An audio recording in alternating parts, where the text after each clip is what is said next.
El aire frío de la mañana se sentía como un cuchillo en mi piel. O quizá era solo el frío que se había instalado en mi alma. Estaba de pie en el gran vestíbulo de la que fue mi casa durante 42 años. Y todo a mi alrededor era un eco de silencios y ausencias. Los cuadros de nuestros viajes, los retratos de los niños cuando eran pequeños, todo había sido descolgado, dejando en las paredes las pálidas siluetas de su recuerdo. Un hombre robusto, con el logo de una empresa de mudanzas, en mi Ciemcisino. Su camisa pasó a mi lado arrastrando el viejo sillón de lectura de Tomás, mi difunto esposo. El ruido de sus patas de madera arañando el mármol fue como un lamento, el último suspiro de una vida que se extinguía frente a mis ojos. Un sonido que se grabó a fuego en mi memoria como la banda sonora de la más cruel de las despedidas. Fue Javier, mi propio hijo, quien dio la orden final. No me miraba a los ojos. Su vista estaba fija en unos papeles que sostenía con una mano temblorosa, como si el peso de su traición fuera demasiado para él. Mamá, es el procedimiento legal. El juez dictaminó que la administración de los bienes es ahora mi responsabilidad. Es por tu bien, para que no tengas que preocuparte por nada. Su voz, la misma que me llamó mamá por primera vez, ahora sonaba distante, ensayada, como si repitiera un libreto escrito por otra persona. Cada palabra era una formalidad helada que intentaba disfrazar el acto brutal de despojar a su propia madre.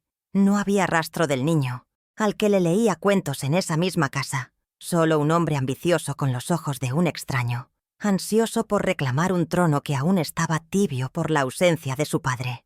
Detrás de él, como una sombra elegante y venenosa, estaba Karina, su esposa. Llevaba un vestido de diseñador, demasiado arreglada para una mañana de mudanza, y en sus labios se dibujaba una sonrisa apenas perceptible, una mueca de triunfo que no lograba ocultar. Se acercó a mí, colocando una mano fría sobre mi brazo. Un gesto que pretendía ser de consuelo, pero que se sentía como el toque de un reptil. Rosaura, por favor, no lo hagas más difícil. Hemos encontrado un apartamento precioso para ti, más pequeño, más manejable. Verás que pronto te acostumbras a una vida más sencilla. La condescendencia en su voz era palpable, la arquitecta de mi ruina fingiendo preocupación, saboreando cada segundo de su victoria mientras me empujaba sutilmente hacia la puerta abierta, hacia el exilio de mi propia existencia. Me vi caminando por el sendero de piedra que tantas veces recorrí con Tomás, el mismo que mis nietos llenaron de risas y juegos. Ahora, cada paso era un esfuerzo, como si mis pies se negaran a abandonar el único lugar en el mundo que sentía como mío. A los lados del camino, apiladas sin cuidado, estaban las cajas de cartón. Dentro de ellas, mi vida entera reducida a fragmentos. Los álbumes de fotos, la vajilla heredada de mi madre, los libros que Tomás me leía en voz alta. Eran más que objetos. Eran las reliquias de un amor y una vida de sacrificios, ahora expuestas al sol de la mañana, vulnerables y desordenadas, un reflejo perfecto de cómo me sentía por dentro, rota y expuesta ante todos. La humillación era un sabor amargo en la boca. Y entonces vi las miradas. La señora Velasco, mi vecina de al lado, espiando detrás de la cortina de su sala. El jardinero de la casa de enfrente, que detuvo su trabajo para observar el espectáculo. Susurros, rostros que se volvían con una mezcla de lástima y curiosidad morbosa. Me sentí desnuda, como si las paredes de mi hogar no solo hubieran sido derribadas, sino también las de mi dignidad. La matriarca de la familia Jiménez, la viuda de don Tomás, ahora era solo una anciana siendo expulsada de su casa por su propio hijo. Quise gritar, quise decirles que todo era una mentira, una farsa cruel, pero la vergüenza me anudó la garganta, dejándome muda y paralizada en mi propio jardín, el escenario de mi deshonra pública. Mi mente, en un intento desesperado por escapar, voló hacia un recuerdo. Tomás y yo, de rodillas sobre esta misma tierra, plantando los rosales que ahora florecían con una belleza indiferente a mi dolor. Él me había dicho: Rosy, estas raíces son como las nuestras, profundas y fuertes. No importa qué tormenta venga, siempre encontrarán la forma de florecer. ¿Dónde estaba esa fuerza ahora?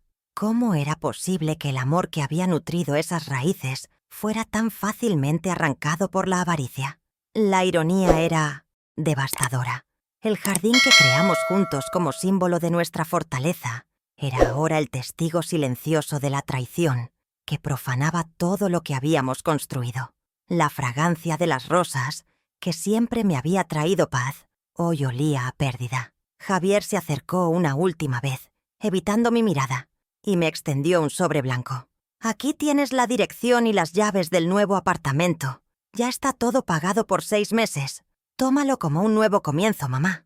El cinismo de sus palabras me golpeó con la fuerza de una bofetada. Un nuevo comienzo. ¿Cómo podía llamar así a la destrucción de mi mundo, al borrado de mi historia? Sostuve el sobre sin decir nada, sintiendo el papel frío y anónimo entre mis dedos. Era el documento oficial de mi destierro, la prueba de que, para mi hijo, yo no era más que un problema administrativo que acababa de resolver con éxito. El portón de hierro forjado se cerró detrás de mí con un sonido metálico y definitivo.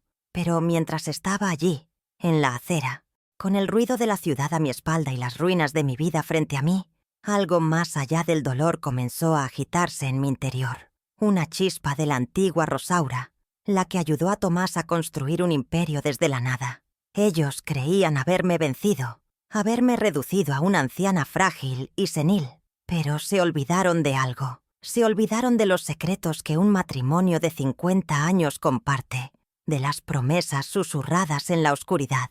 Y en ese instante recordé una caja fuerte, una que nadie más conocía. Una pequeña caja oculta detrás de un falso panel en la biblioteca de Tomás. Y con ese recuerdo, una promesa silenciosa nació en mi corazón. Ellos habían ganado una batalla, sí, pero no sabían que yo tenía el mapa para ganar la guerra. Mi nombre es Rosaura Jiménez, aunque durante 50 años la mayoría de la gente me conoció como la señora de Cortázar, la esposa de Tomás. Tengo 72 años y desde hace 2 soy su viuda. Ahora, sentada en este pequeño apartamento, impersonal, rodeada de paredes blancas que huelen a pintura fresca y soledad, el título de viuda se siente más pesado que nunca. Este lugar no tiene historia. No tiene los surcos en el suelo que dejaron los primeros pasos de mis hijos, ni el aroma a jazmín que entraba por la ventana de mi dormitorio cada primavera. Es un espacio estéril, un limbo al que he sido desterrada. Miro mis manos, las mismas que amasaron el pan para mi familia y que cuidaron las rosas de mi jardín, y me pregunto, ¿cómo terminaron sosteniendo las llaves de un lugar que no es un hogar, sino una celda con vistas a un futuro incierto? Tomás se fue hace 2 años, y con él se fue el ancla que me mantenía firme ante cualquier tormenta. Nuestro matrimonio fue una danza silenciosa de complicidad y respeto mutuo. Él era la fuerza expansiva, el visionario que construía sueños con ladrillos y cemento, y yo era el puerto seguro, la administradora de esos sueños, la que se aseguraba de que los cimientos fueran sólidos, tanto en los negocios como en la familia. Su ausencia dejó un silencio tan profundo que al principio no pude oír el sigiloso avance de la codicia a mi alrededor. Estaba tan ocupada manteniendo vivo su recuerdo, cuidando de su legado, que no me di cuenta de que las personas en quienes más confiaba estaban ocupadas planeando cómo repartirse los despojos, tratándome como a una reliquia más de un pasado que les estorbaba. Antes de esta pesadilla, mis días tenían un ritmo, una cadencia suave y predecible que me daba paz. Me levantaba con el sol y mi primera visita era siempre a mi jardín de rosas. Hablaba con ellas, las cuidaba y sentía la presencia de Tomás en cada capullo. Después, un café largo mientras leía el periódico, no por las noticias del mundo, sino por la costumbre de compartir esa hora con él. Las tardes eran para organizar la casa, para planear los menús de las cenas familiares de los domingos, que para mí eran sagradas. Mi vida se tejía con hilos de devoción y rutina, creyendo ingenuamente que el amor y el cuidado que yo prodigaba eran un escudo indestructible contra cualquier mal. Creía que había construido una fortaleza de afecto, sin saber que el enemigo ya vivía dentro. Ahora, mi rutina es un eco distorsionado de lo que fue. Me despierto con el ruido estridente del tráfico, no con el canto de los pájaros. La cocina es un laberinto de electrodomésticos extraños y superficies metálicas y frías que no invitan a crear nada. Me preparo un té en una taza que no es la mía y me siento junto a una ventana que da a un patio de cemento. No hay rosas que cuidar, no hay cenas que planear. El teléfono, que antes sonaba con la voz de mis nietos, ahora permanece en silencio. El día se extiende ante mí como un desierto, un vacío que debo aprender a llenar para no perderme en él.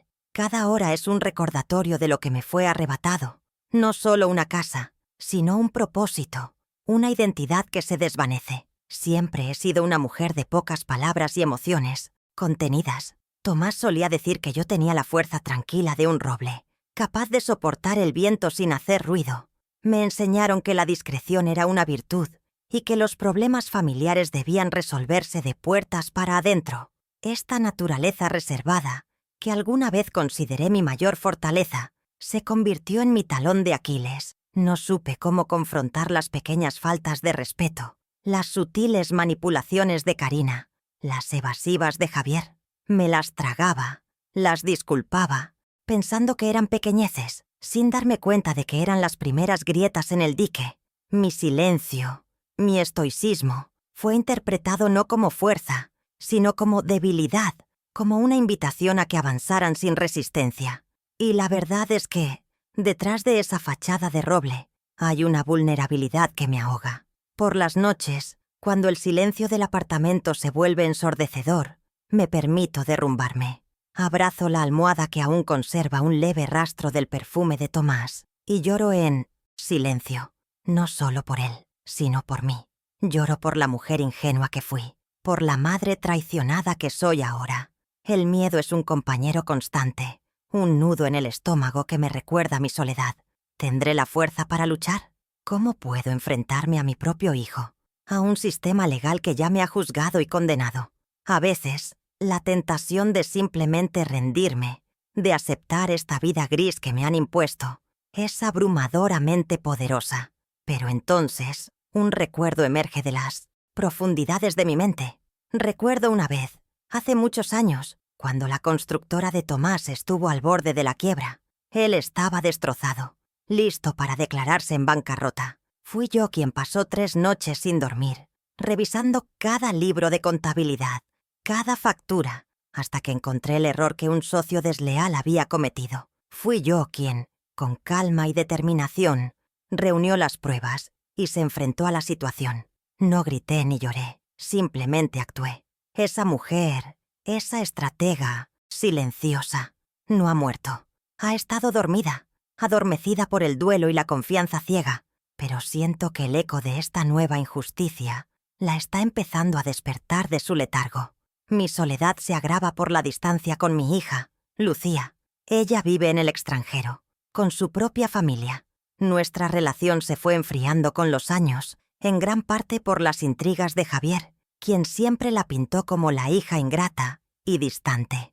Yo, en mi afán por mantener la paz, nunca intervine con la firmeza que debería. Ahora cosecho los frutos de esa pasividad. Me muero de ganas de llamarla, de contarle todo, de pedirle ayuda, pero me detiene la vergüenza. ¿Cómo le explico que su hermano me ha hecho esto? ¿Cómo admito que permití que la familia se fracturara de esta manera? Cargarla con mis problemas se siente como un acto de egoísmo, así que guardo silencio, sumando otra capa de aislamiento a mi ya pesada carga. Paso largas horas rebobinando el pasado, buscando la señal, el momento exacto en que todo empezó a torcerse. ¿Fue cuando Karina insistió en que debían tener el control de las finanzas para ayudarme? ¿O cuando Javier empezó a hablar de modernizar el legado de su padre? Una frase que ahora entiendo como un eufemismo para ¿venderlo todo? Me culpo por mi ceguera, por haber interpretado la codicia como ambición y la manipulación como preocupación. El amor de una madre puede ser un velo muy espeso, uno que nos hace ver solo lo que queremos ver, que nos lleva a justificar lo injustificable. Creí que les había dado todo, pero ahora me doy cuenta de que, al darles demasiado sin exigirles nada a cambio, les enseñé a no valorar nada. Sentada frente al reflejo que me devuelve la ventana oscura, veo el rostro de una anciana cansada, con los ojos hinchados por el llanto. Pero esta noche, por primera vez, Me obligo a mirar más allá. Busco en el fondo de mis pupilas y encuentro un destello, una brasa que se niega a extinguirse. Es la dignidad de Rosaura Jiménez, no la viuda de Cortázar, no la madre de Javier, sino yo. Y entiendo que esta lucha no es solo por una casa de ladrillos y tejas, es por mi nombre, por el respeto a la memoria de mi esposo, por el alma de mis nietos. Ellos no me echaron a un apartamento, me empujaron a un campo de batalla.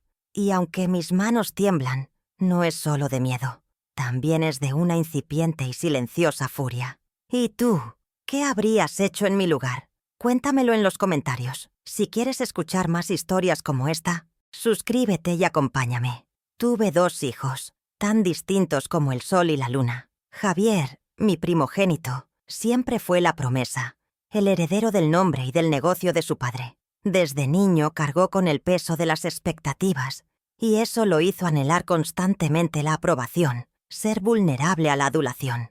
Es un hombre que confunde la ambición con la valía, y ahora veo que esa confusión ha sido su perdición. Luego está Lucía, mi niña, mi espíritu libre. Ella siempre cuestionó nuestras tradiciones, buscando su propio camino lejos de la sombra de su padre y de los confines de nuestra clase social. Eligió el amor y una vida sencilla en otro país, una decisión que Javier nunca le perdonó.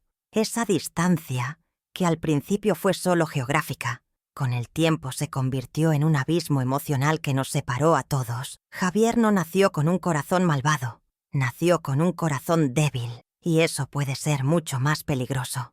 Recuerdo su infancia, llena de una ternura que contrastaba con su desesperado intento por impresionar a Tomás. Quería ser fuerte, decidido y audaz como su padre, pero carecía de su integridad. Era como una vasija vacía, esperando a ser llenada. Y durante años yo intenté llenarla de amor, de valores, de principios, pero sus grietas, sus inseguridades, eran demasiado grandes. Anhelaba el éxito rápido, el reconocimiento sin el esfuerzo, y ese anhelo lo dejó expuesto. Karina no tuvo que romper su brújula moral. Solo tuvo que mover la aguja unos pocos grados, día tras día, hasta que él perdió completamente el norte, creyendo que la traición era solo una estrategia de negocios. Karina entró en nuestra familia como una brisa fresca en un día de verano, pero pronto se reveló como un vendaval. Era hermosa, inteligente y tenía una ambición de acero revestida de seda. Al principio me deslumbró. Parecía la mujer perfecta para mi hijo. Alguien que lo impulsaría a llegar más lejos. Qué ingenua fui. Ella no veía a Javier como un esposo, sino como un vehículo. No veía a nuestra familia como un clan al que unirse, sino como una empresa anticuada, lista para una adquisición hostil. Cada uno de sus gestos, cada una de sus sonrisas, era una jugada calculada en una partida de ajedrez que solo ella sabía que estaba jugando. Su objetivo nunca fue construir sobre nuestro legado, sino demolerlo para usar los escombros en la construcción de su propio imperio. Su motivación iba más allá del dinero. Era una sed insaciable de estatus, una necesidad visceral de borrar cualquier rastro de sus orígenes humildes, algo de lo que solo hablaba con desprecio. Odiaba la historia que impregnaba cada rincón de mi casa, las tradiciones que yo me esforzaba por mantener. Para ella, eran símbolos de una decadencia que le impedía brillar. Quería deshacerse de los muebles antiguos, de las fotos en blanco y negro, de mí. Su visión del progreso era un mundo de cristal y acero, sin alma, sin memoria, donde el valor de las cosas se medía únicamente por su precio de 100 mercado. Despreciaba el amor de Tomás por la artesanía, por la calidad que perdura, porque ella es una criatura de lo efímero, de la gratificación instantánea. Nuestra relación se fue erosionando de forma tan gradual que apenas me di cuenta. Al principio, eran cumplidos envenenados. Rosaura, qué admirable cómo te aferras a las viejas costumbres. Yo sería incapaz. Luego vinieron las sugerencias sobre cómo debía administrar mi casa, mi dinero, mi vida. Empezó a actuar como un filtro entre Javier y yo, interceptando mis llamadas, reinterpretando mis palabras. «Mamá está un poco confundida hoy», le decía a mi hijo en mi presencia. sembrando la primera semilla de la duda sobre mi capacidad mental. Me fue aislando poco a poco, con la paciencia de una araña que teje su tela alrededor de su presa, hasta que me encontré atrapada y sin nadie a quien acudir. El punto de inflexión fue la disputa por nuestra casa de verano en la costa, un lugar lleno de recuerdos de la infancia de mis hijos. Yo quería conservarla para mis nietos, para que tuvieran el mismo refugio que tuvieron sus padres. Karina, sin embargo, vio en ese terreno una oportunidad de negocio millonaria. Presentó un proyecto para construir un complejo de apartamentos de lujo. Cuando me negué, enmarcó mi decisión no como un acto de amor, sino como la prueba de mi senilidad. Tu madre vive anclada en el pasado, Javier. Nos está impidiendo asegurar el futuro de nuestros hijos, le decía. Transformó mi sentimentalismo en un obstáculo, mi amor por la tradición en un capricho de vieja. Vi cómo lo manipulaba, cómo envenenaba su mente contra mí. Una tarde Javier intentó defenderme, diciéndole que la casa de la playa era importante para mí. La respuesta de Karina fue una obra maestra de la crueldad psicológica. No le gritó. Con una voz suave y lastimera, le dijo: ¿No te das cuenta? Tu lealtad a ella te está haciendo débil. Tomás construyó un imperio porque miraba hacia adelante. Tu madre solo mira hacia atrás. ¿Quieres ser el hijo de tu padre o quieres seguir siendo el niño de tu mamá? Jugó con su mayor inseguridad, su miedo a no estar a la altura de su padre, y convirtió el amor filial en una cadena que lo aprisionaba. A partir de ese día, Javier dejó de verme como su madre y empezó a verme como su enemiga. Así llegamos a este punto, con mi hija Lucía a miles de kilómetros, desconectada de la realidad de nuestra familia, con Javier convertido en una marioneta cuyos hilos son movidos por los dedos, helados y calculadores de su esposa. Y en medio de todo, mis nietos, Alejandro y Sofía, a quienes adoro, los están criando en un mundo de apariencias, enseñándoles que el valor de una persona reside en lo que tiene, no en lo que es. Karina les compra el afecto con regalos caros y les enseña que la abuela es un estorbo del pasado. Mi lucha, por tanto, trasciende las paredes de una casa o el saldo de una cuenta bancaria. Estoy luchando por el alma de esos niños para que no se conviertan en réplicas de sus padres, vacíos de compasión y llenos de codicia. Antes de la mansión con su jardín de rosas y sus suelos de mármol, existió un pequeño apartamento de 2 habitaciones que olía a la vez a la madera que Tomás cortaba en su improvisado taller y a la tinta de los libros de contabilidad que yo llevaba hasta la madrugada. Éramos un equipo, 2 almas unidas por el amor y un sueño compartido. Él ponía la fuerza y la visión, yo, el orden y la estrategia. Cada ladrillo de la empresa, Cortázar, cada contrato firmado, cada éxito celebrado, lleva también la huella de mis noches en vela, de mis cálculos minuciosos, de mi fe inquebrantable en su talento. Nadie recuerda ya a esa joven Rosaura, la cofundadora silenciosa, la que contaba cada centavo para que el sueño de su esposo pudiera despegar. No era solo la esposa del jefe, era la contadora, la administradora, el ancla financiera de una pequeña constructora que luchaba por sobrevivir. Recuerdo trabajar con Javier en mi vientre, con los pies hinchados y la espalda dolorida, pero con la mente afilada, asegurándome de que cada factura se pagara, de que cada presupuesto se cumpliera. Mientras otras mujeres de mi edad asistían a reuniones sociales, yo negociaba con proveedores y lidiaba con inspectores. Lo hice con gusto, con la convicción de que estaba construyendo un futuro para mi familia. Sacrifiqué una carrera propia, la posibilidad de desarrollar mi propio nombre en el mundo de las finanzas, para asegurarme de que el nombre de mi esposo se convirtiera en un sinónimo de excelencia y solidez. Y entonces llegó el mayor sacrificio, el que hoy se siente como una espina clavada en el corazón. Mis padres me habían dejado en herencia una pequeña parcela de tierra en las afueras de la ciudad. Era mi única posesión personal, mi red de seguridad, el único legado de mis antepasados. Tomás encontró un terreno más grande, perfecto para construir no solo una casa, sino un hogar que fuera el centro de nuestro universo familiar. No teníamos el dinero suficiente. Sin dudarlo un segundo, vendí mi herencia, mi pedazo de historia, y puse cada centavo en la compra de esa tierra. Sobre mi sacrificio personal, se levantaron los muros de la casa de la que ahora he sido expulsada. Legalmente la propiedad estaba a nombre de ambos, pero moralmente, cada ladrillo estaba cimentado sobre mi generosidad. Dediqué mi vida a la crianza de Javier. Quería darle todo lo que yo no tuve: la mejor educación, clases de idiomas, viajes de estudio. Mientras Tomás trabajaba sin descanso en la empresa, yo me encargaba de que a nuestro hijo no le faltara nada, ni material ni afectivo. Pasé incontables horas ayudándole con sus deberes, asistiendo a cada reunión de padres, aplaudiendo en cada acto escolar.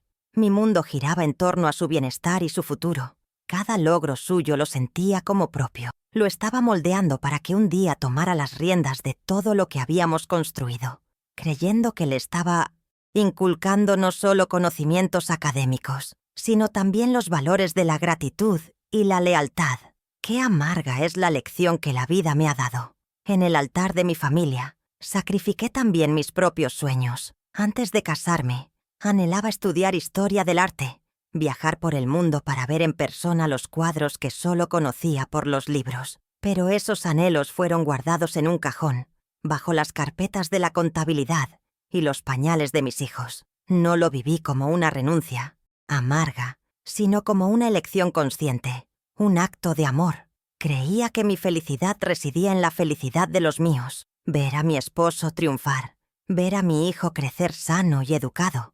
Esa era mi recompensa. Jamás imaginé que esa entrega total sería usada en mi contra, que mi falta de un mundo propio sería el argumento para considerarme una persona dependiente e incapaz. Hoy, cuando veo las fotografías de Javier y Karina en sus viajes exóticos, con sus ropas de marca y sus coches de lujo, no puedo evitar recordar los años de austeridad. Recuerdo remendar los pantalones de trabajo de Tomás para no tener que comprar nuevos, estirar el guiso de la semana para ahorrar en el mercado, pasar los veranos en casa porque cada peso que no se gastaba se reinvertía en la empresa. La riqueza que ellos ahora ostentan con tanto descaro no apareció de la nada. Nació de nuestros sacrificios, de nuestra capacidad para posponer la gratificación. Ellos disfrutan de la sombra de un árbol que no plantaron y en su arrogancia han decidido talar el árbol para quedarse con la leña, sin entender que lo están destruyendo todo. Fui yo quien le dio a Javier el capital inicial para su primer negocio. Después de terminar la universidad, vino a mí con un proyecto lleno de entusiasmo, pero sin un centavo para empezar. Tomás dudaba, creía que aún no estaba listo, pero yo confié en mi hijo. Tomé mis ahorros personales, un dinero que había ido guardando celosamente durante años, y se lo di. «Haz que tu padre se sienta orgulloso», le dije. Ese primer éxito, que él ahora cuenta como una hazaña de su propio genio empresarial, fue posible gracias a la fe y al dinero de su madre. Es un detalle que, convenientemente, ha borrado de su biografía, una deuda que no es solo económica, sino moral, y que ha decidido no pagar jamás. Mi apoyo no fue solo financiero. Estuve a su lado en cada crisis. Recuerdo cuando su primer matrimonio se desmoronó, y él vino a mí, destrozado y sintiéndose un fracasado. Pasé semanas escuchándolo, consolándolo, recordándole su valía. Fui su refugio, su puerto seguro en la tormenta. Le di la fuerza para levantarse y seguir adelante. ¿Dónde está ahora ese hombre que buscaba mi consejo y mi consuelo? ¿En qué momento Karina lo convenció de que mi amor era un veneno y no un bálsamo? La amnesia de la gratitud es, sin duda, la más cruel de todas las enfermedades del alma, y mi hijo parece sufrir un caso terminal. El coste emocional de una vida de entrega es incalculable. Son las preocupaciones que te quitan el sueño, la energía que inviertes en mediar en disputas familiares, la paciencia infinita para enseñar, perdonar y volver a empezar. Es el trabajo invisible que no genera ingresos, pero que construye un hogar, que crea un sentido de pertenencia. Es ser el pilar que todos dan por sentado, el que se espera que esté siempre ahí, firme e incondicional. Nadie te agradece por ello, porque se asume que es tu deber, tu naturaleza, y cuando ese pilar es derribado, cuando se le trata como un escombro, Es cuando te das cuenta de que has estado sosteniendo un edificio que, en el fondo, estaba hueco. La paradoja de mi vida es dolorosamente clara. Les di un hogar, unas raíces profundas ancladas en el sacrificio y el amor. Y a cambio, ellos me han arrancado de esa misma tierra para dejarme a la intemperie. El imperio que ayudé a construir desde sus cimientos se ha convertido en mi prisión y mi verdugo. El dinero, que para Tomás y para mí era solo una herramienta para dar seguridad y oportunidades a nuestra familia, se ha transformado en un ídolo al que mi hijo y su esposa le ofrecen mi dignidad como sacrificio. Les di todo lo que tenía y en un giro macabro del destino, usaron ese todo para quitarme lo único que me quedaba, mi hogar y mi paz. En una de esas tardes interminables en el apartamento, cuando el silencio era tan denso que podía sentirlo presionar mis sienes, toqué fondo. Estaba sentada en un sofá incómodo que no era el mío, mirando una pared vacía, y me sentí completamente desarmada. Habían tomado mi casa, mi dinero, el control de mi vida. Me habían despojado de mi pasado y sentenciado a un futuro sin dignidad. En ese abismo de impotencia, con las lágrimas secas en mis mejillas, mi mente hizo lo único que le quedaba. Huyó hacia atrás, buscando refugio en los corredores de la memoria. Rebusqué desesperadamente entre los recuerdos felices, buscando un rastro de la fuerza que alguna vez tuve, una pista de cómo sobrevivir a esto, un eco de la voz de Tomás que me guiara. Y fue entonces, no como un relámpago, sino como el lento amanecer de un recuerdo olvidado, que la imagen vino a mí. Tomás, muchos años atrás, en su biblioteca. Era tarde en la noche, y yo había entrado a llevarle una taza de té. Él estaba de rodillas, ajustando un panel de madera detrás de una estantería repleta de libros de historia. Me sonrió, con ese brillo cómplice que tanto amaba, y me hizo un gesto para que me acercara. Me mostró una pequeña caja fuerte, antigua y pesada, que había encajado en el hueco de la pared. «Esta es mi caja de memorias, Rosie», me susurró. «No es para el dinero ni las joyas, es para guardar lo que de verdad importa». Lo dijo con una ligereza tal que el evento se archivó en mi mente como una simple anécdota. La caja en sí era una reliquia. La recordaba perfectamente, de un color verde oscuro, casi negro, con los bordes desgastados por el tiempo. No tenía una combinación numérica, sino una cerradura, de latón compleja y anticuada, de esas que requieren una llave de verdad, no un simple código. Tomás me explicó que era a prueba de fuego, que su propósito no era proteger su contenido de ladrones, pues, según él, lo que guardaba allí no tenía precio para nosotros, pero carecía de valor para cualquier otra persona. Esa frase fue la que aseguró su olvido. Javier, en sus inspecciones codiciosas por la casa, seguramente buscó cajas fuertes modernas, cajas que contuvieran títulos y acciones, no una vieja caja de memorias que sonaba a pura sentimentalidad. Y la llave, el recuerdo de la llave vino después, con una claridad que me erizó la piel. Unos meses después de instalar la caja, para nuestro aniversario, Tomás me regaló una edición especial de un libro de poemas de Pablo Neruda, mi poeta favorito. Era un gesto habitual en él, siempre romántico. Pero esa vez fue diferente. Abrió el libro, y pegada a la página de guarda con una delicada cinta de seda, había una pequeña llave de bronce, ornamentada y extraña. Me la puso en la mano y cerró mis dedos sobre ella. «Guárdala bien, mi amor», me dijo mirándome a los ojos. «El día que mis palabras no sean suficientes para protegerte, esto hablará por mí». En ese momento, sus palabras me parecieron una metáfora poética, un exceso de su alma romántica. Un escalofrío recorrió mi espalda. El libro. En la prisa y el caos de la mudanza forzada, hubo una pequeña caja de cartón que empaqué yo misma, con una terquedad que sorprendió a los hombres de la mudanza.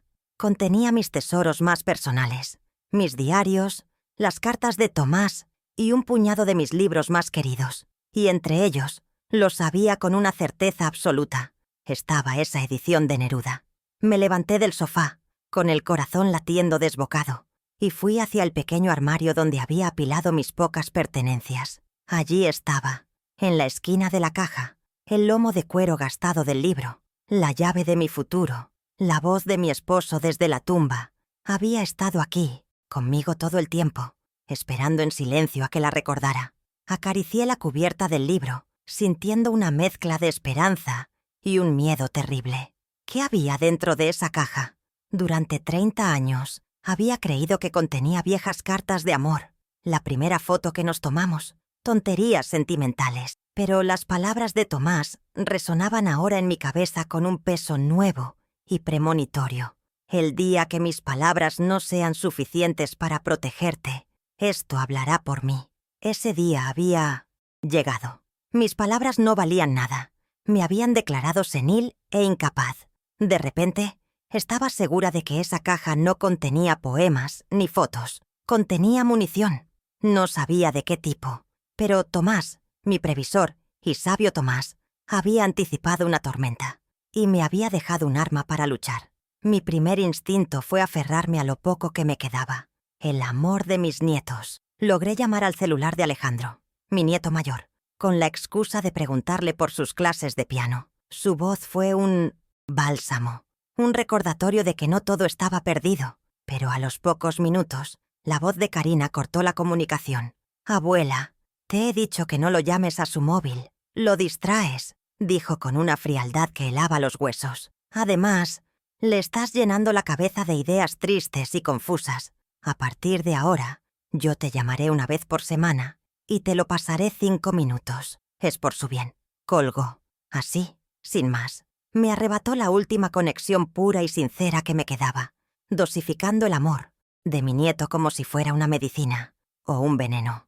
Buscando un vestigio de mi antigua vida, una sombra de normalidad, decidí ir al club social al que Tomás y yo habíamos pertenecido durante más de 30 años. Era un lugar de tardes tranquilas, de partidas de cartas con amigas, de almuerzos con vistas al campo de golf. Pero al llegar, el recepcionista, un joven que me conocía de toda la vida, me detuvo con una expresión de profunda incomodidad. «Lo siento mucho, doña Rosaura», balbuceó, sin atreverse a mirarme a los ojos. «Su hijo, don Javier, llamó la semana pasada. Canceló su membresía. Dijo que, por su nueva situación financiera, no era prudente mantener este gasto». Me quedé paralizada mientras mis amigas, sentadas en la terraza, observaban la escena con una mezcla de piedad y morbo. La humillación pública era un veneno que administraban en dosis cada vez más letales. Una semana después, Javier apareció en mi puerta sin avisar. No venía solo. Lo acompañaba una mujer con un uniforme blanco impecable y una sonrisa tan profesional como vacía. «Mamá, te presento a Elena. Es una enfermera especializada en cuidados geriátricos», anunció, como si me estuviera presentando a una nueva amiga. «Solo he venido para que te haga un chequeo, para asegurarnos de que estás bien, de que te tomas tus medicinas». No había medicinas que tomar. La amenaza era clara, envuelta en un falso velo de preocupación. Querían un informe médico que avalara su narrativa de mi supuesta incapacidad. Era el siguiente paso en su plan. Si no me doblegaba, me encerrarían, declarándome un peligro para mí misma. La mirada compasiva de la enfermera fue casi peor que la frialdad de mi hijo. El golpe siguiente fue directo a mi independencia. Fui al banco a retirar algo de dinero de mi cuenta personal. Una cuenta que había abierto mucho antes de casarme y que siempre había mantenido con mis propios ahorros. La cajera, una chica joven que no me reconoció, tecleó en su ordenador y frunció el ceño. «Hay un problema, señora. Su cuenta ha sido congelada», me informó. «¿Congelada? ¿Por qué?». Llamó al gerente, quien me llevó a su oficina para explicarme con un tono condescendiente que mi apoderado legal, el señor Javier Cortázar, había presentado documentos que certificaban mi incapacidad para gestionar mis finanzas. A cambio, me habían asignado una miserable paga semanal, una limosna que debía recoger como una indigente. Me habían cortado las alas, dejándome completamente a su merced. Cada año, la empresa Cortázar celebraba un gran evento benéfico, una tradición que Tomás y yo habíamos iniciado para devolver a la comunidad parte de nuestro éxito. Era una noche que siempre me llenaba de orgullo. A pesar de todo, decidí ir. Era mi legado también. Me puse mi mejor vestido y tomé un taxi hasta el hotel de lujo donde se celebraba. Pero en la entrada, 2 hombres de seguridad me bloquearon el paso. «Lo siento, señora. Su nombre no está en la lista», dijo uno de ellos, con la impersonalidad de un muro. Les expliqué quién era, pero ellos solo repetían la misma frase. Desde el otro lado de las puertas de cristal, pude ver a Javier y Karina riendo, recibiendo a los invitados, borrándome de la fotografía de mi propia historia, relegándome a la oscuridad mientras ellos brillaban bajo las luces que yo había ayudado a encender. Fue Lucía quien me llamó, y esa llamada fue quizás la herida más profunda de todas. Su voz sonaba lejana, no solo por los miles de kilómetros que nos separaban. Estaba llena de una cautela que nunca antes había existido entre nosotras. «Mamá, Javier me ha contado que estás haciendo las cosas muy difíciles, que te niegas a aceptar ayuda», me dijo.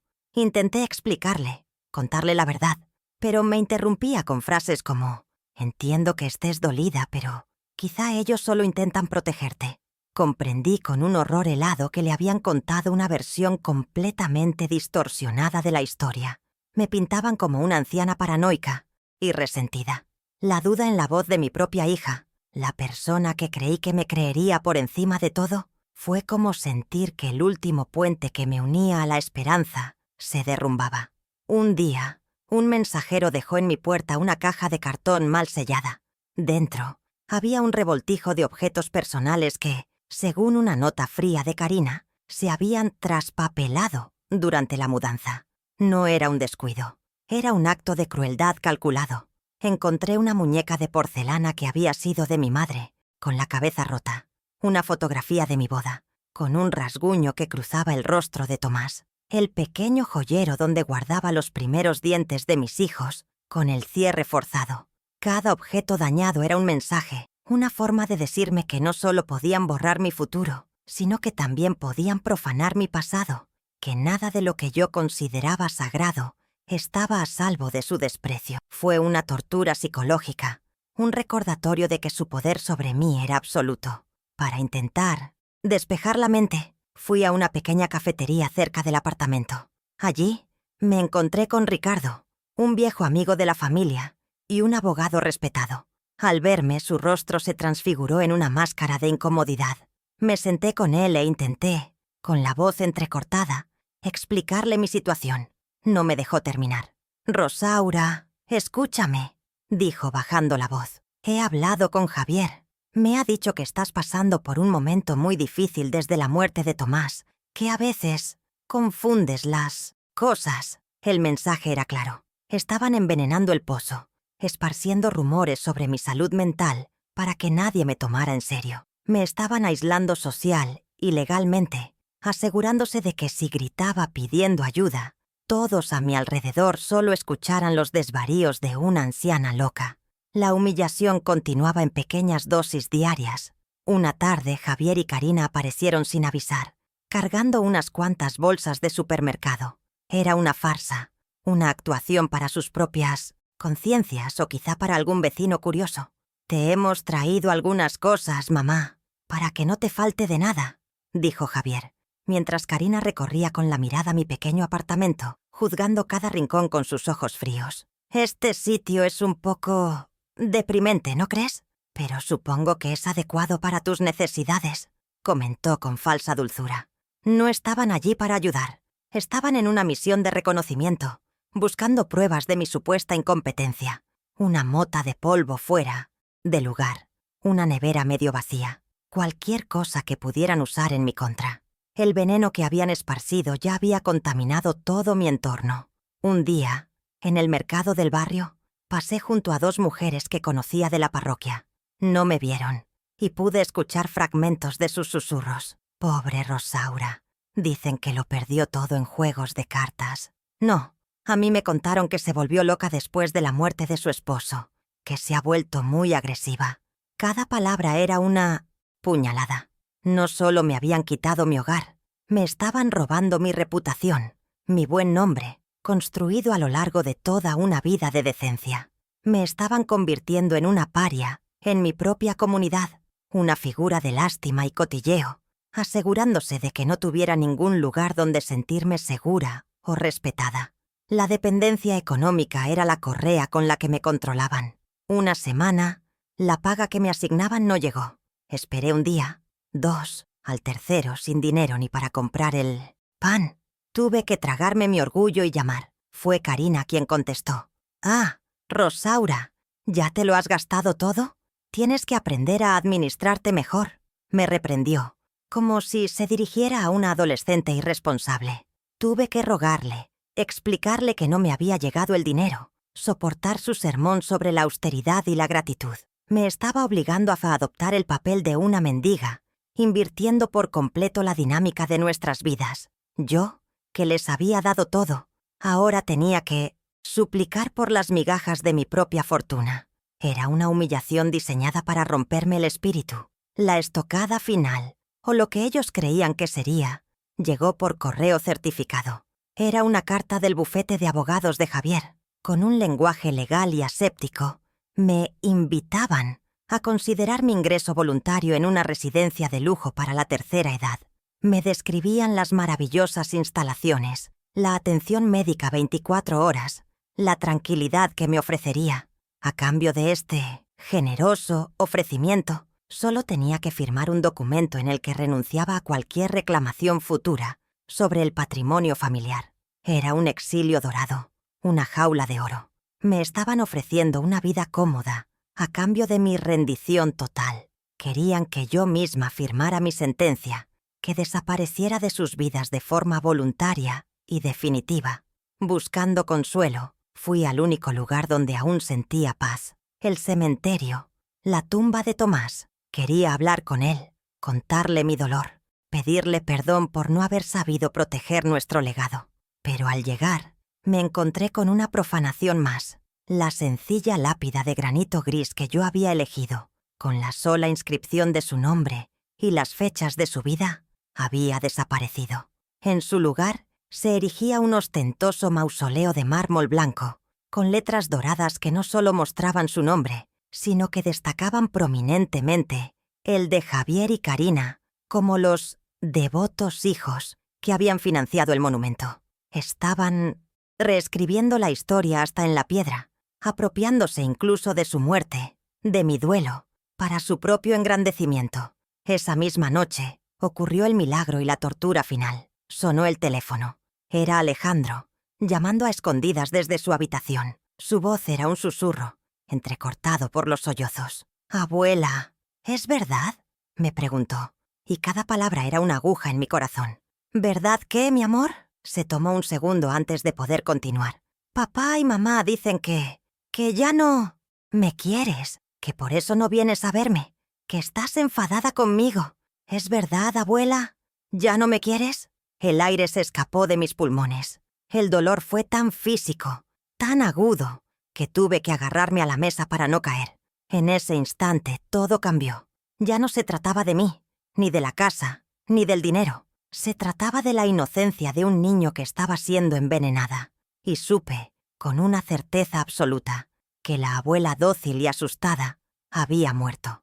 Cuando colgué el teléfono, después de asegurarle a mi nieto con una voz que no sabía que poseía, que lo amaba más que a nada en el mundo, el llanto no volvió. El dolor seguía ahí, una brasa ardiente en el centro de mi pecho, pero ya no me paralizaba. Se había transformado en algo distinto, algo afilado y frío como el acero. La pregunta de Alejandro, su voz rota por una duda que nunca debería haber albergado, fue la gota que colmó la copa, el golpe que no me rompió, sino que me forjó. En el silencio de mi pequeño apartamento, rodeada por los fantasmas de mis humillaciones, la mujer que suplicaba y lloraba dio su último aliento. Y de sus cenizas, otra mujer, una que no recordaba haber sido en mucho tiempo, comenzó a levantarse. De repente, lo vi todo con una claridad meridiana. Había estado intentando apelar a la conciencia de personas que no la tenían. Buscaba el amor en corazones que se habían secado. Mendigaba la compasión de almas carcomidas por la codicia. Estaba jugando un juego de sentimientos, de historia compartida, de lazos de sangre, mientras ellos jugaban una partida de ajedrez. donde yo no era la reina, sino un simple peón a ser sacrificado. Y en ese instante decidí que si querían jugar, yo también jugaría. Pero lo haría con mis propias reglas, unas que ellos, en su arrogancia, ni siquiera sabían que existían. El tablero de juego había cambiado, y la partida, a partir de ahora, sería silenciosa, estratégica e implacable. Se acabó la abuela indefensa. Mi objetivo dejó de ser difuso. Ya no se trataba de recuperar mi vida, una frase llena de nostalgia y dolor. Ahora tenía metas concretas, militares. Primero, recuperar la posesión legal de mi casa, no solo como hogar, sino como símbolo de la verdad. Segundo, exponer la manipulación y el fraude de Javier y Karina de una manera tan pública e irrefutable que su reputación quedara hecha cenizas. Tercero, y el más importante de todos, establecer un mecanismo para proteger el bienestar y la educación moral de mis nietos, sacarlos de esa atmósfera tóxica. Ya no era una cuestión de venganza. La venganza es un fuego que consume. Esto era una cuestión de justicia, que es el agua que limpia y permite que algo nuevo vuelva a crecer. Sabía que un enfrentamiento directo sería un suicidio estratégico. Si me presentaba en su casa gritando verdades, solo conseguiría que llamaran a una ambulancia para llevarme a un psiquiátrico. Sería la prueba definitiva de mi inestabilidad. No, el camino debía ser otro. Debía ser sigiloso, metódico. Tenía que reunir pruebas, encontrar las grietas en su fortaleza legal y atacar allí donde fueran más vulnerables. Su orgullo, su estatus, su necesidad de aparentar. Tenía que ser más inteligente, más paciente y más fría que ellos. Me convertiría en la sombra que ellos mismos habían creado. Una sombra que se movería por las esquinas, observando, esperando el momento preciso para actuar, no con un grito, sino con el susurro de un documento legal que lo cambiaría todo. Con el plan tomando forma en mi mente, caminé hacia el armario y saqué la vieja edición de los poemas de Neruda. El libro se sentía pesado en mis manos, como si las palabras de amor que contenía se hubieran transmutado en algo más denso, más potente. Lo abrí y allí estaba, pegada a la primera página, la pequeña llave de bronce. La despegué con cuidado y la sostuve en la palma de mi mano. Ya no era un simple recuerdo romántico de Tomás. Era una promesa. Era la primera pieza de mi contraataque. Su frío metal contra mi piel era un ancla, una conexión tangible con la fuerza de mi esposo, un recordatorio de que él, de alguna manera, había sabido que este día podría llegar y me había dejado las herramientas para la batalla. Pero no podía hacerlo sola.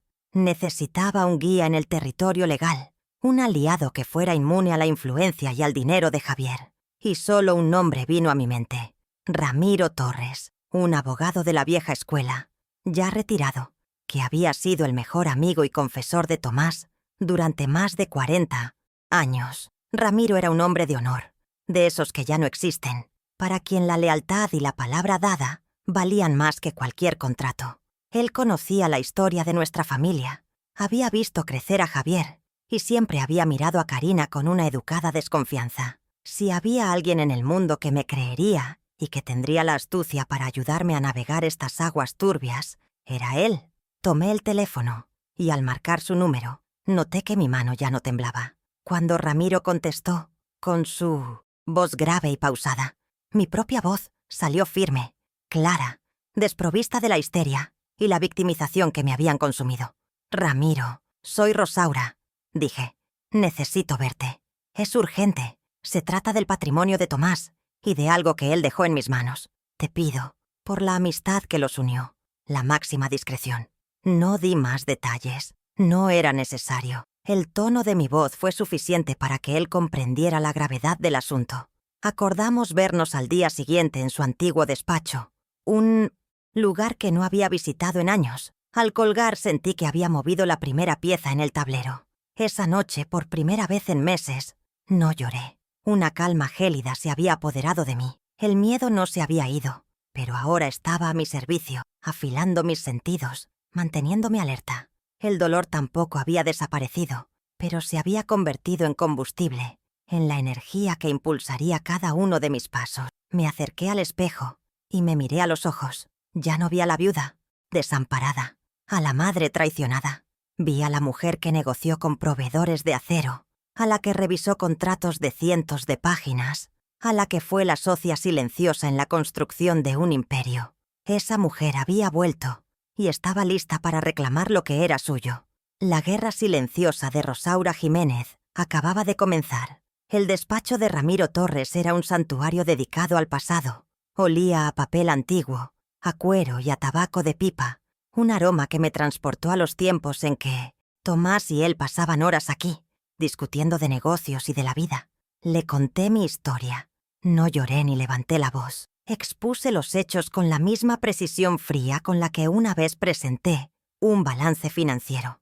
Vi cómo la expresión de Ramiro pasaba de la preocupación a la incredulidad, y de ahí a una ira helada y silenciosa. No me interrumpió ni una sola vez. Cuando terminé, se quedó mirándome un largo rato, y luego dijo, con una voz cargada de la lealtad de toda una vida: «Tomás jamás lo hubiera permitido. Le haremos justicia, Rosaura. Te lo juro por su memoria». En ese momento supe que ya no estaba sola. Puse la pequeña llave de bronce sobre su escritorio de caoba. El contraste del metal brillante contra la madera oscura fue casi dramático. Ramiro la miró, y sus ojos, velados por los años, de repente brillaron con una chispa de reconocimiento. «La caja de memorias», susurró, más para sí mismo que para mí. Tomás me habló de ella una vez, hace décadas. Dijo que era su póliza de seguro contra la estupidez humana. Yo pensé que era una de sus excentricidades poéticas. Tomó la llave con una reverencia casi religiosa. Ya no era solo mi palabra contra la de ellos. Teníamos un objeto físico, un misterio, una promesa de Tomás, desde el más allá. La llave era el primer eslabón tangible de nuestra contraofensiva, la prueba de que mi historia no eran los desvaríos de una anciana. Ramiro, a pesar de sus años de retiro, se movió con la celeridad y la astucia de un viejo león que vuelve a la caza. «Olvídate de la compasión, Rosaura. Esto es la guerra, y la ganaremos con el Código Civil, no con el corazón», sentenció. Se negó a cobrarme un solo centavo. Trazó el primer paso de nuestra estrategia. Necesitábamos acceder a la caja. Una confrontación directa era impensable. En su lugar, Ramiro encontró una cláusula minúscula en el poder notarial que Javier me había hecho firmar, una que le permitía a él, como antiguo abogado de la familia, solicitar acceso a documentos personales y sentimentales del difunto. Era una puerta trasera legal, una aguja en un pajar, pero para un genio como Ramiro era una autopista. La primera batalla se libró en el terreno del papeleo. Tal como esperábamos, el abogado de Javier, un joven arrogante y sin escrúpulos, rechazó nuestra petición de plano, tildándola de frívola y dilatoria. Pero Ramiro estaba preparado. Presentó una moción ante un juez, un antiguo colega suyo, argumentando con una elocuencia brillante la necesidad de recuperar efectos personales para preservar la memoria del difunto. El juez, un hombre que respetaba el honor por encima de las tretas legales, falló a nuestro favor. Nos concedió una visita de 1 hora a la biblioteca de la casa, supervisada por un oficial del juzgado, con el único fin de recoger documentos personales. Cuando Ramiro me llamó para darme la noticia, sentí que una pequeña grieta de luz se abría en mi oscuridad. Habíamos ganado el primer asalto. Volver a entrar en mi casa fue como visitar el cuerpo de un ser amado en un velatorio. Todo estaba en su sitio, pero el alma se había ido. Karina me recibió en la puerta, con una sonrisa tensa y los brazos cruzados, una anfitriona vigilando a un intruso. No le dirigí la palabra. Con Ramiro a mi lado y el oficial del juzgado detrás de nosotros, caminé con la cabeza alta por el vestíbulo, ignorando su presencia venenosa. Mis pasos resonaban en el mármol, un sonido hueco que delataba el vacío de un hogar que ahora era solo una propiedad. Mi único foco era la puerta de roble de la biblioteca, el destino final de esta misión silenciosa y cargada de tensión. Dentro de la biblioteca no perdí el tiempo. Fui directamente a la estantería del fondo, aquella que Karina siempre había despreciado por estar llena de libros viejos que acumulan polvo. Bajo su mirada atónita y la del oficial, Retiré el falso panel con un movimiento seguro y ensayado en mi mente 1000 veces. La caja fuerte verde oscuro quedó al descubierto. Pude ver un destello de sorpresa y furia en los ojos de Karina. Era un secreto del que ella no formaba parte. Un rincón de la historia familiar que no había podido controlar ni monetizar. Introduje la llave de bronce en la cerradura. Giró con un chasquido metálico, un sonido dulce y satisfactorio, que fue como una fanfarria de victoria en el silencio de la habitación. Abrí la pesada puerta de acero y, sin examinar el contenido frente a ellos, saqué una pila de viejos libros de contabilidad encuadernados, en cuero, y varios sobres amarillentos atados con una cinta. Mi corazón latía con fuerza, pero mi rostro permaneció impasible. Estos son los registros financieros personales y la correspondencia privada de mi difunto esposo, que he venido a buscar, declaré con voz clara y firme al oficial del juzgado. Metí todo en un maletín que Ramiro sostenía abierto. No dimos explicaciones, no mostramos ninguna emoción. Cumplimos con el mandato judicial al pie de la letra y nos marchamos, dejando a Karina en medio de la biblioteca, con la duda carcomiéndola por dentro y una expresión de impotencia que disfruté en silencio. De vuelta en el despacho de Ramiro, la atmósfera era eléctrica. Abrimos el maletín sobre la mesa de caoba. Allí estaba todo, nuestro arsenal, la escritura original de la casa, demostrando con una claridad irrefutable que fue comprada íntegramente con el dinero de la venta de mi herencia. Un fajo de cartas de Tomás, escritas en sus últimos años, donde le expresaba a Ramiro su creciente preocupación por la codicia de Javier y la influencia perniciosa de Karina. Y la joya de la corona, un testamento secreto, redactado y notariado después del oficial, que establecía una cláusula brutal. Si yo era maltratada o despojada de mi hogar, la mayoría de las acciones de la empresa legadas a Javier pasarían automáticamente a una fundación benéfica para niños. Ramiro leyó los documentos y una sonrisa sombría, casi depredadora, se dibujó en su rostro. Tomás siempre iba 3 pasos por delante, murmuró con admiración. Ahora, Rosaura, es nuestro turno de jugar. El siguiente movimiento fue una obra de arte de la guerra psicológica legal. Ramiro redactó una carta, no para Javier, sino para su abogado. Era breve, cortés y absolutamente aterradora. No revelaba nuestras cartas, simplemente informaba que han aparecido nuevos documentos de vital importancia relativos a la titularidad original de la propiedad familiar y a ciertas disposiciones testamentarias del difunto, señor Cortázar, que alteran sustancialmente el estado actual de la herencia. Era una invitación a la rendición, disfrazada de cortesía profesional. Me encantaría poder haber visto sus rostros al leer esa carta. Imagino el pánico de Karina, la furia impotente de Javier. Hasta ese momento, ellos controlaban la narrativa, ellos tenían el poder. Ahora, por primera vez, se enfrentaban a lo desconocido. ¿Qué sabíamos? ¿Qué teníamos? La incertidumbre es un ácido que corroe la arrogancia. Cada hora que pasaran sin saber el alcance de nuestra arma, su ansiedad crecería. Los habíamos sacado de su zona de confort. Los habíamos obligado a reaccionar en lugar de actuar. Habíamos plantado la semilla de la duda, no solo en su caso legal, sino en su propia alianza. Porque en un nido de víboras, la desconfianza es el primer veneno que actúa. Por primera vez en mucho tiempo, sentí que el poder comenzaba a cambiar de manos. No era una sensación de euforia, sino de equilibrio. El peso que me había estado aplastando comenzaba a aligerarse. Las riendas de mi vida que me habían sido arrebatadas estaban ahora, poco a poco, volviendo a mis manos. El camino por delante seguía siendo incierto y peligroso, pero ya no caminaba a ciegas hacia el abismo. Ahora tenía un mapa, un arma y un aliado. La justicia, que parecía una estrella lejana e inalcanzable, de repente se sentía un poco más cerca, y yo estaba dispuesta a caminar todo lo que hiciera falta para llegar a ella.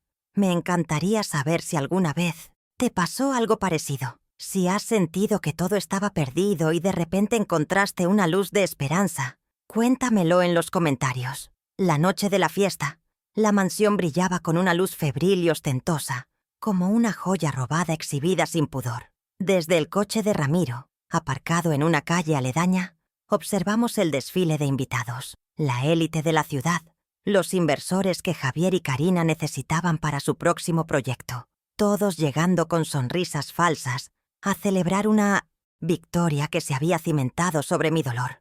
La música flotaba en el aire, una melodía alegre que contrastaba grotescamente con la solemnidad de nuestra misión. Dentro, mi hijo se preparaba para anunciar la venta de mi casa, el último acto de profanación. No sentí nervios, solo una calma glacial, la misma que precede a las tormentas más devastadoras. Habían elegido el escenario perfecto para su triunfo, sin saber que en realidad habían construido el teatro para su propia caída. Nuestra entrada fue cronometrada a la perfección, justo cuando Javier subía a un pequeño estrado en el jardín para dar su discurso.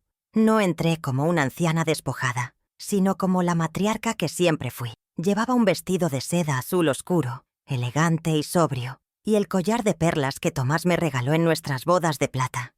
Ramiro, a mi lado, era la imagen de la dignidad y la autoridad.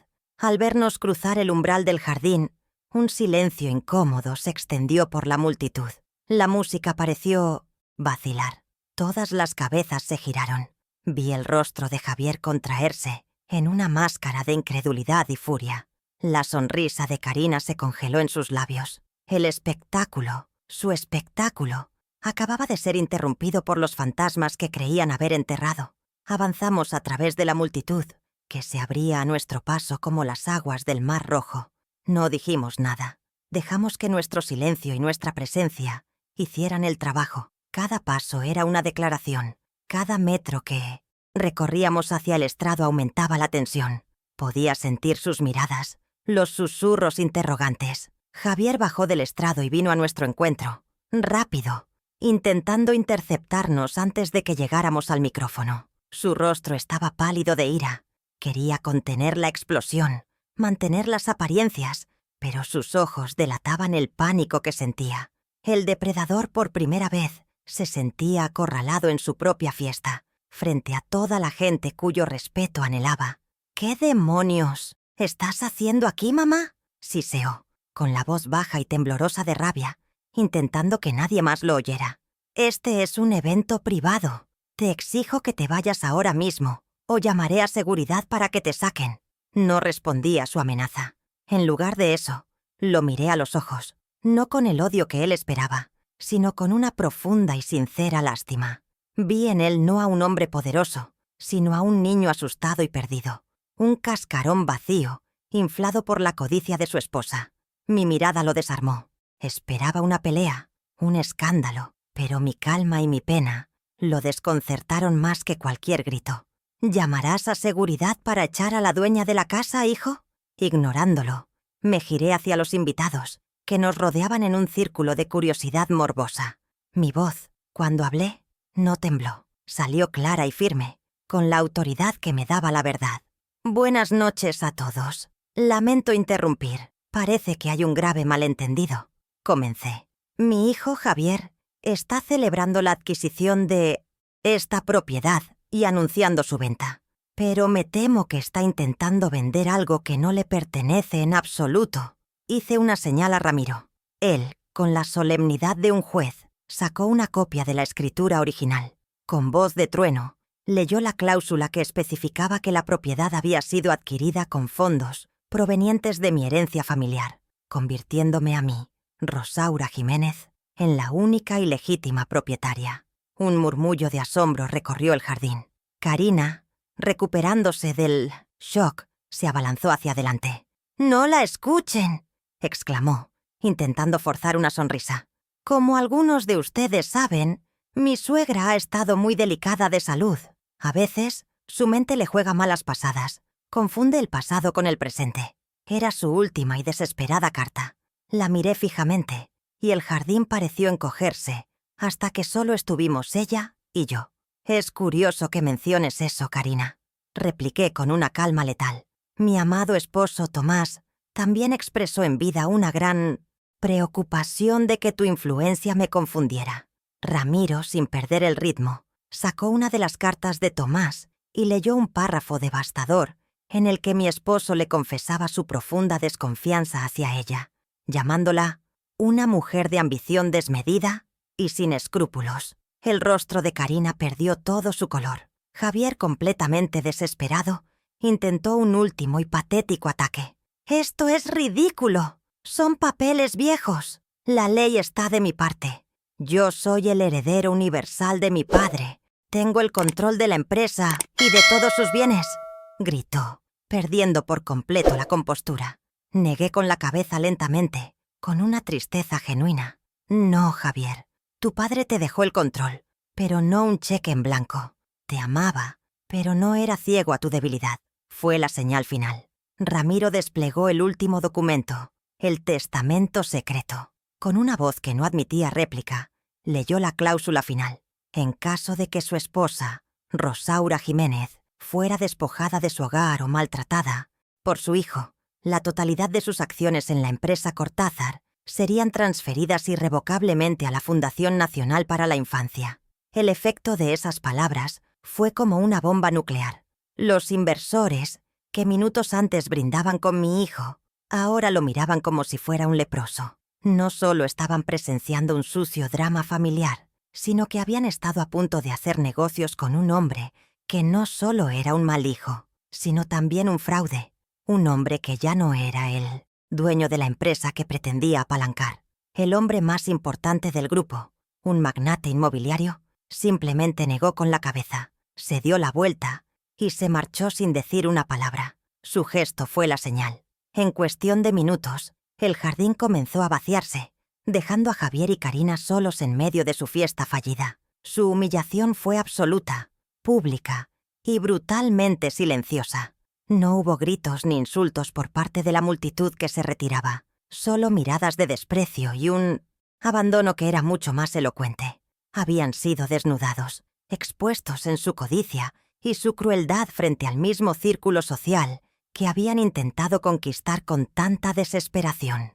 El estatus que tanto valoraban, la reputación que habían intentado construir sobre mentiras, todo se había derrumbado en un instante. Se quedaron allí, inmóviles, en medio de las luces y la música que ahora sonaba como una marcha fúnebre, rodeados por los restos de su ambición, como dos estatuas de sal en medio de su Sodoma personal. No sentí el placer de la victoria, solo el amargo sabor de la necesidad. Me acerqué a mi hijo, que me miraba con los ojos vacíos de un hombre que lo ha perdido todo. Puse una mano en su hombro, no como un gesto de perdón, sino de despedida. Tomás y yo construimos esta casa sobre cimientos de amor, trabajo y sacrificio, Javier. Le dije en voz baja, solo para que él la oyera. Tú y tu esposa intentaron demolerla para construir un palacio sobre cimientos de avaricia y mentiras. Y esos cimientos, hijo mío, nunca pueden soportar el peso de la verdad. Sin esperar respuesta, me di la vuelta. Con Ramiro a mi lado, salí de la casa, dejando atrás las ruinas de una familia y el eco de una justicia que, aunque tardía, había sido implacable. Las consecuencias para Javier y Karina fueron tan rápidas como devastadoras. La cláusula del testamento de Tomás era una obra de ingeniería legal inexpugnable. En menos de una semana, la mayoría accionaria de la empresa Cortázar fue transferida a la Fundación de Caridad, tal como mi esposo lo había estipulado. Sin el control de la compañía y con la noticia del escándalo esparciéndose como la pólvora, los bancos les exigieron el pago inmediato de los préstamos que habían solicitado para financiar el proyecto inmobiliario. Se vieron forzados a venderlo todo: los coches de lujo, las joyas, el apartamento al que se tuvieron que mudar. Su ruina financiera fue un castillo de naipes derrumbándose en una ráfaga de verdad. Lo perdieron todo, excepto las deudas. Pero para Karina, sobre todo, la pérdida más dolorosa no fue la económica, fue la simbólica. Se convirtieron en los parias de la sociedad que tanto habían anhelado dominar. Las mismas personas que habían asistido a su fiesta ahora les negaban el saludo en la calle. Sus nombres se convirtieron en un sinónimo de vergüenza, en un cuento con moraleja que las madres de la alta sociedad contarían a sus hijos sobre los peligros de la ambición desmedida. Fueron expulsados de los clubes. Sus invitaciones a eventos fueron revocadas. La humillación pública que ellos me habían infligido se les devolvió multiplicada por 1000, no por un acto de venganza mío, sino como una consecuencia natural de sus propias acciones. El estatus que era su Dios los abandonó sin piedad. Mi regreso a casa no fue una celebración, fue un acto solemne, casi religioso.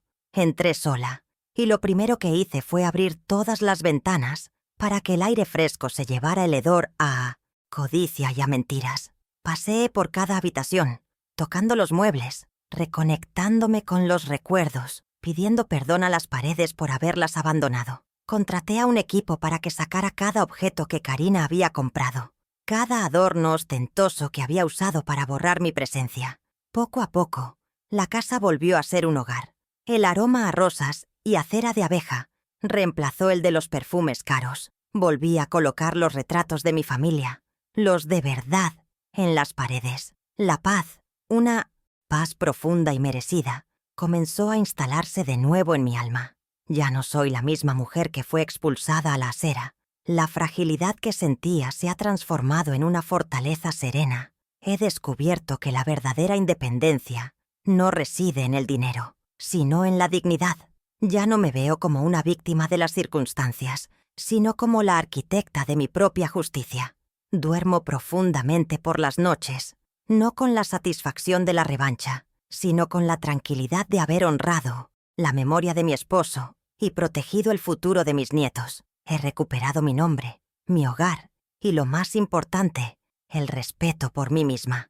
Me he convertido por derecho propio en la matriarca de la familia Jiménez, una guardiana de sus valores, no solo de su fortuna. El asunto más crucial, por supuesto, eran mis nietos. Con la debacle financiera y social de sus padres, el ambiente en su nuevo y pequeño apartamento se volvió tenso y amargo. No quería usar a los niños como un arma, pero tampoco podía permitir que crecieran bajo la sombra de tanto resentimiento y fracaso. Mi objetivo no era castigar más a Javier, sino salvar a Alejandro y a Sofía. Por ello, a través de Ramiro, propuse una solución que anteponía el bienestar de los niños a cualquier otra consideración. No se trataba de ganar, se trataba de proteger la inocencia que ya había sido tan cruelmente herida. No presenté cargos criminales por fraude, aunque podría haberlo hecho. Mi silencio tuvo un precio, y no fue en dinero. Exigí un acuerdo de custodia formal y legal. Javier y Karina mantendrían la patria potestad, pero yo obtendría la guardia y custodia principal de los niños. Vivirían conmigo, en la casa que era el hogar de sus ancestros, donde recibirían estabilidad, amor y una educación basada en los principios que sus padres habían olvidado. Ellos tendrían un régimen de visitas, siempre y cuando demostraran un comportamiento adecuado. Aceptaron sin oponer resistencia, no porque les importaran los niños, sino porque sabían que una batalla legal por la custodia solo expondría aún más sus miserias. La relación con Javier se rompió ese día en el jardín. No ha habido reconciliación, porque para que exista, debe haber arrepentimiento, y en sus ojos yo solo veo el resentimiento del perdedor. Nuestra comunicación se limita a lo estrictamente necesario para la logística de las visitas de los niños. Es una relación cordial pero gélida, como la de dos extraños que comparten una obligación. Fue una amputación dolorosa, cortar a un hijo de mi corazón, pero a veces, para salvar al cuerpo de la gangrena, hay que sacrificar una parte de él. Lo hice para protegerme a mí, y sobre todo, para proteger a sus hijos de su tóxica influencia. Quien sí regresó a mi vida fue mi hija, Lucía. Apenas supo la verdad, tomó el primer avión. Llegó a mi puerta llena de lágrimas y de vergüenza por haber dudado de mí. Nuestro abrazo fue la verdadera victoria, la reconstrucción del lazo que las mentiras de su hermano casi logran destruir. Ella y su familia pasan ahora largas temporadas conmigo. En cuanto a Javier, he aprendido que el perdón no es un acto simple. He perdonado en mi corazón al niño asustado que alguna vez fue, pero no puedo confiar en el hombre en el que se ha convertido. No le guardo rencor, pero sí le he perdido el respeto. La puerta de mi corazón no está cerrada con llave para siempre, pero solo un cambio genuino y profundo en su alma podría algún día volver a abrirla. Ahora, en el silencio de mi jardín, mientras el sol de la tarde tiñe de dorado los pétalos de mis rosas, Comprendo el verdadero significado de todo lo que ha pasado. La batalla no fue por una casa de ladrillos y tejas, fue por la idea de que un hogar es mucho más que una propiedad. Un hogar se construye con los cimientos invisibles del respeto, se decora con los recuerdos del sacrificio y se mantiene en pie con las vigas maestras del amor y la gratitud. Lo que mis manos ayudaron a construir no era un activo inmobiliario, sino un legado de valores. Y un legado así, aprendí, vale la pena defenderlo con cada fibra de tu ser, porque cuando permites que lo profanen, lo que pierdes no es un techo, sino el alma. He llegado a entender que la verdadera riqueza no hace ruido, no viste con ropas de marca ni conduce coches de lujo. La verdadera riqueza es la paz que sientes al poner la cabeza en la almohada por la noche. Es la risa de tus nietos corriendo por el pasillo. Un sonido más valioso que cualquier cotización en la bolsa. Es el respeto de tu comunidad, la lealtad de un viejo amigo, la reconciliación con una hija. Javier y Karina persiguieron el dinero creyendo que les daría poder y felicidad, y en el camino lo perdieron todo. Yo, en cambio, al perderlo todo, encontré una riqueza que no se puede tasar. La serenidad de una conciencia tranquila y la certeza de haber hecho lo correcto. La vida, en su infinita sabiduría, siempre nos presenta la factura de nuestros olvidos, y la deuda más cara es la de la ingratitud. Mi hijo y su esposa olvidaron de dónde venían, pisotearon los sacrificios sobre los que se erigía su comodidad y despreciaron las manos que los alimentaron. Creyeron que podían construir un futuro brillante sobre las ruinas del pasado, pero toda estructura que se levanta sobre el desprecio a sus propias raíces, nace con una debilidad fatal en sus cimientos. Tarde o temprano, el peso de su propia arrogancia la hará derrumbarse. El respeto por quienes vinieron antes que nosotros no es una opción. Es la única tierra firme sobre la que se puede construir algo que perdure. En esta dura travesía, también aprendí algo sobre mí misma. Descubrí que la fuerza no es la ausencia de miedo, sino la decisión de actuar a pesar de él. Mi poder no nació cuando abrí aquella caja fuerte. Nació en el instante en que mi dignidad se volvió innegociable. Los documentos que Tomás me dejó fueron la herramienta, pero mi voluntad de luchar, mi negativa a ser borrada de mi propia historia, esa fue el arma. La vulnerabilidad no es sinónimo de debilidad. A veces, es en nuestras grietas más profundas donde la luz encuentra la forma de entrar y nos muestra de qué estamos hechos realmente, forjando en nosotros una resiliencia que no sabíamos que poseíamos. Al final, una herencia no es lo que dejas para tu familia, es lo que dejas en ella. Puedes dejarles mansiones y fortunas, pero si no les dejas un ejemplo de integridad, de honor y de gratitud, los estarás dejando en la más absoluta pobreza. Yo elegí pelear para dejarles a mis nietos la única herencia que de verdad importa, la historia de una abuela que les enseñó que la dignidad no tiene precio y que el amor es el único patrimonio que nunca se puede embargar. Porque el verdadero valor de un legado no se mide por el dinero que acumulas, sino por el carácter que construyes. ¿Y tú? ¿Qué legado estás construyendo? Si esta historia te ha conmovido, compártela y suscríbete para que juntos sigamos recordando lo que de verdad importa.